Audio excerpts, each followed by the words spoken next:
Men in Black was released in 1997 to extreme high success and was directed by Barry Sonnenfeld. The entire trilogy was directed by Barry Sonnenfeld, in fact, and I'm here to direct the whole trilogy, which I have all of them on Steelbook.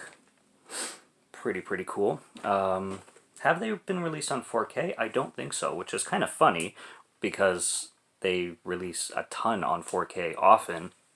And the fact that they haven't at least touched the first one, it's pretty strange. But the first one is definitely the most popular. I really like the whole trilogy. I kind of follow everybody else's opinion on this one. Not usually, but in this one I kind of agree with everybody where the first and third are the better ones compared to the second. Although I love the second one. I gave the second one a 3.5. So 3.5 out of 5. I definitely don't despise it or think it's trash or think it's garbage or think it's like way below quality compared to 1 and 3, but it's just that little bit of a step down if you're comparing the entire trilogy. Anyway, 1997, Barry Sonnenfeld film. This basically is about one secret agent recruiting another secret agent in order to live in this fictional reality where basically alien life is being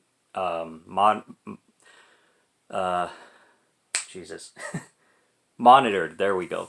Monitored and basically trafficked like from space to Earth, just like border control. Basically, they have border control going on for aliens pretty much, and you have illegal aliens coming into the planet and all that kind of stuff. And the Men in Black are, you know,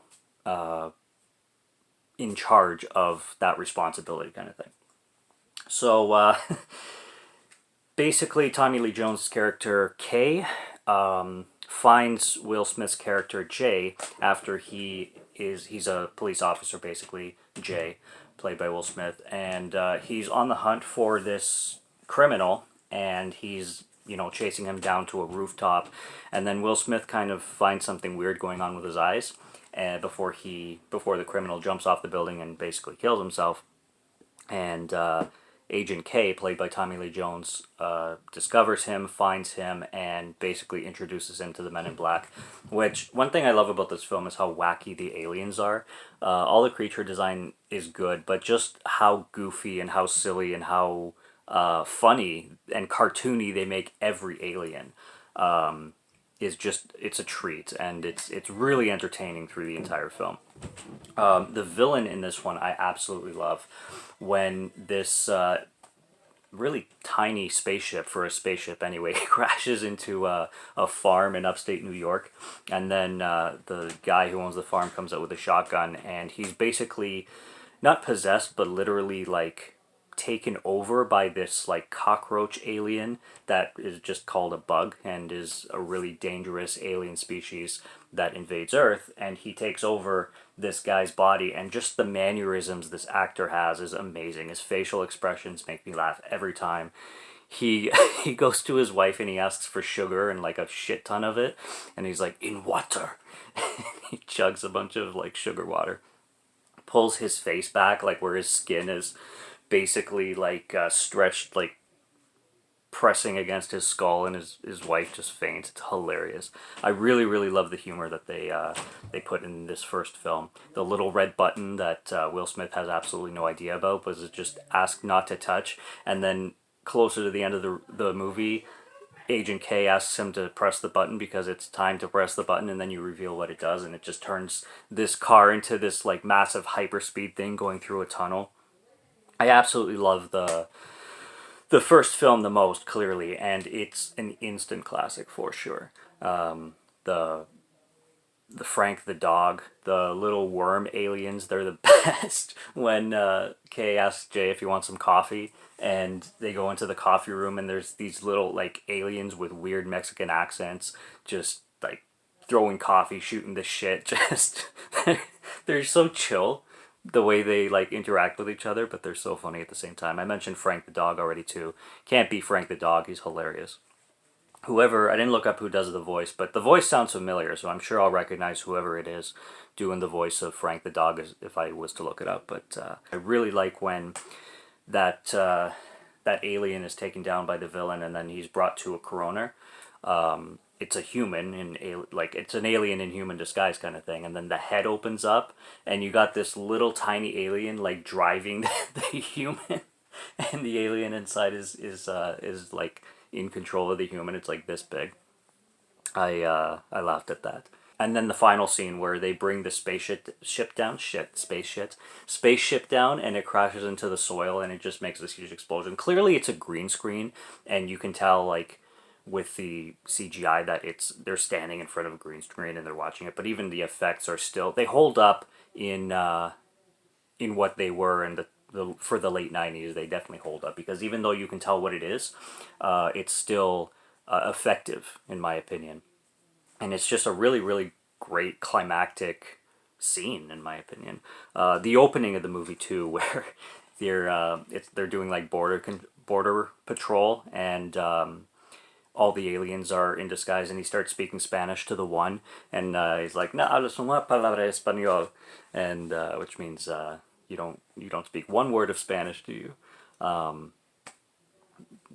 Clearly, because it's an alien. It's not a human from Mexico. But yeah, I love Men in Black, the first one. It's easily the best and easily the most classic. And then we have Men in Black 2, which I really, really enjoy. I loved the addition of Rosario Dawson in this film. I like Rosario Dawson a lot as an actress, and a very good looking woman too. And she brings a great new character to this film. I think she's probably the best inclusion of a character. A lot of people that I've heard review this film, they say because this film starts off with Will Smith basically working for himself, and he basically neutralizes with the little forgetful thingy I wrote down here on my notes, memory loss flashy thing, but it's called a neutralizer. And in the first film, the Men in Black use it on people who basically witness aliens so that they can erase their memories and give them new memories so they don't know that aliens are on Earth, because the whole point of the Men in Black is to keep society unaware that alien life exists among us, which is kind of a little nudge to like Area 51 and what a lot of people think already is going on in real life. But Will Smith's character neutralizes basically every partner that is given to him, because no partner can compare to Agent K, which he worked in with the last film, and neutralized himself in the last film because he wanted to retire and have Agent J replace him pretty much. So he neutralizes all these characters, all these new partners, and the one that a lot of people seem to like is the one that he goes to have a slice of pie with at the diner, and then he neutralizes him. I always found that character annoying, but I find a lot of people who review this film mention that they wish that we got a lot more of him, and Tommy Lee Jones didn't come back at all. They would rather see a new partner work with Agent J, which I don't know. I don't think that would work. I think I like the idea of bringing Agent K back, and especially the way they did in the whole post office. That the post office scene is my favorite in the movie, where Agent J starts beatboxing with that other alien. And apparently that guy, those sounds are real. Like, he's a professional beatboxer, and the shit he can do is amazing. And then you got the multiple arm alien underneath the table shooting all the letters and packages to their slots to be mailed, and he's just whipping like 50 at a time. He's awesome, and he's listening to like hair metal or power metal or something. I fucking love that guy. And you got Frank the dog back. You've got those little worm aliens back, and basically I like the villain in this one too. I like her introduction where she lands, and then her name is Sarlina, and she eats the guy behind the bush, and then she walks out and she basically looks like she's pregnant, and then she goes back to the bush, and I'm assuming shits him out or something, because she comes back out and she's flat stomached again. But she's funny, she's great. I like her like Medusa look, and how she like bursts out like vines or whatever the hell she does from her fingers. And this one basically revolves around them searching for the light of Zartha, which is said to have been on Earth. And I like how they bring a lot more of Kay's history, like in the like years before like 97. And they kind of build the plot stronger and more dense with a lot more information on Kay. And like I said, I really liked Rosario Dawson's character Lara Vasquez, and the fact that she like works part time at a pizza place, and she, spoiler alert, becomes the Light of Zartha, and it's kind of a cool reveal that, you know, the last person you'd expect the Light of Zartha to be like an ornament, like the last movie where the galaxy was on the cat's necklace, and it ended up being like an entire galaxy in like marble marble size. Can you imagine if like all galaxies were actually marble size? It's trippy. But hey, you never know. And she ends up being the Light of Zartha, and I like how the film ends. I really had a great time with it. It doesn't compare to the three, like I said, but like 1 and 3. But I still love it. I still think it's a great film, and I think a lot of the flaws that people have with it, and a lot of the gripes that people have with it, I didn't see. I just see it as like a poor man's Men in Black, essentially. Like it's like the B movie of the trilogy, in my opinion. And I haven't seen International yet, but I will be seeing International, just so you guys know, and for the first time, and reviewing it and giving my thoughts on that as well. And then we have the third in this kind of shitty looking slipcover, steelbook. But the cool thing is, oops. Oh boy, let me organize myself. The cool thing is, side by side, they look pretty sweet. But I got cover, that, which I assume came with a slipcover, which would be the actual cover, but that's how I got it. Regardless, Men in Black 3, the time travel plot is okay. I do like this film better than the second one, yes, because of the jokes and because of the humor. A lot of like risky humor too. This is 2012, so this is before a lot of the heavy PC shit going on, but it was still like at the beginning or like the cusp of that shit starting. But it's the humor's great, and the aliens are all the classic ones, like the worms are brought back again. And another awesome villain. Not as good as the villain from the first film, but I really, really love Boris.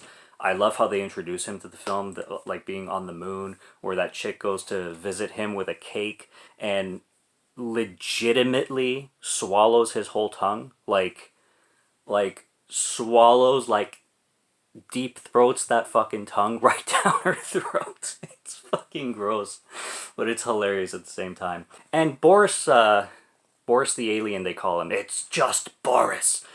He's not Alan Rickman. It's not played by Alan Rickman. But his accent and his mannerisms, his facial mannerisms, really, really strike me very Alan Rickman-ish. But it's a different actor. I looked him up. I forget his name right now. But he does great as Boris. I think he's hilarious. I love the goggles on him. I think he plays a great, like, a perfect mustache-twirling villain, but not cheesy. He's actually funny, and like he does his whole growl stuff, like when he's calling the bug that goes inside his body. And I love how he uses the bug to take off his chains that he's strapped down in the prison. And then, like I said, the time travel stuff is okay. However, I love Josh Brolin as a young Agent K. He nails it. He looks exactly like Tommy Lee Jones would look like in 1969. So I really, really love that. Love Griffin's character. I love his goofiness. I love how he can predict every future in every dimension. And especially the ending. I love that diner scene. Oh wait, I hope this isn't the future where he doesn't leave a tip. And then Agent K comes back and leaves a tip, and you see an asteroid almost coming to Earth, but a satellite gets in the way just in time and it explodes, and then he's like, that was a close one. And it's just funny how he knows every future, which, I mean, if you believe in multiple dimensions, it's got to be trillions made every second. So, I mean, that theory is a very, very complex one about being multiple universes and multiple dimensions, stuff like that. But it's just, it would be crazy if you could like be psychic and know every single one. So and I like I said, Griffin's like mannerisms and his goofiness and his like nerdiness kind of thing. Really, really funny stuff. Blanking on her name too. Emma Thompson is great here too. Her whole I like alien translation. She's so serious about it. She's like, I'm going to try to paraphrase. Bear with me. And then she starts doing this whole like alien talk. That really made me laugh. I really like that. Everything, again, risque humor. Everything about the Chinese restaurant is hilarious. The Chinese guy, he's speaking perfect English, or like with an accent, but perfect English, and he's like, as soon as he doesn't want to talk about something, he's like, "Sorry, me no stand English," which is so true, so funny, and just the alien fish, like the alien goldfish that they're fighting, and like all the shenanigans that take place in the Chinese restaurant is just made me howl, like literally left me in stitches. I love Bill Hader showing up. Josh Brolin's great, like I said. I love like Bill Hader, like his photography scene in that whole '60s club, or '60s party, whatever you want to call it. They really did a good job imitating the '60s, especially with people's hairstyles and the hippie culture and like headbands and stuff like that. That girl that gives Will Smith a pamphlet, she's like, "Make love, not war." Really funny. And yeah, and again, a great villain, like I said. For one that can, well, I'm not going to say compared to the first one because it really doesn't, but just it's a memorable villain. It's a memorable villain, and it's not one that's like you forget about very fast. Boris, the alien, it's just Boris, and then young Boris and thereafter young Boris, like to change the time and change the dimension, because if Boris dies, then Kay can live on, but old Boris went back to 1969 to kill off young Kay, and that's why there's a whole shift when Will Smith goes to the agency, and Kay has been dead for over 40 years, and now Emma Thompson is like the new leader of the Men in Black and stuff like that. Like I said, time travel stories, they're cool if they're done right, but they can definitely get convoluted and confusing, and they're not supposed to make sense, but it doesn't take away from the movie. It's just, to me, it was meh. It worked, but it was just meh because of the slight convolutions and stuff like that. The scene where Will Smith is on that building and told that he has to jump off with that device that is gonna take him back in time to 1969. My God, I'm scared of heights. Just looking at that scene gave me anxiety. He's like, "There's no way I'm fucking jumping off this building," and I'm like, "Amen, sir." There's no way I would either. It's just I would not be able to time travel that way. I'm sorry. So that's the Men in Black trilogy, and my thoughts is they're all great. My favorite is the first. Fuck off. My favorite is the first. Then my second favorite is the third, and then my least favorite, although still love it, is the second. So that's what I've got on the Men in Black trilogy. As I said already, I will be reviewing Men in Black International. It'll be my first viewing, so I'll give you my thoughts on my first time watching International. I hear it's not a fan favorite, but we shall see. Subscribe to Morgan Film Fan if you'd like to listen to my voice, or if you like my film reviews, I'll be back with more. Check out my other content. Stay tuned if you're interested, and until next time, take care and cheers. And keep my wife's name out your mouth. I actually don't have a wife, but you know what I'm talking about.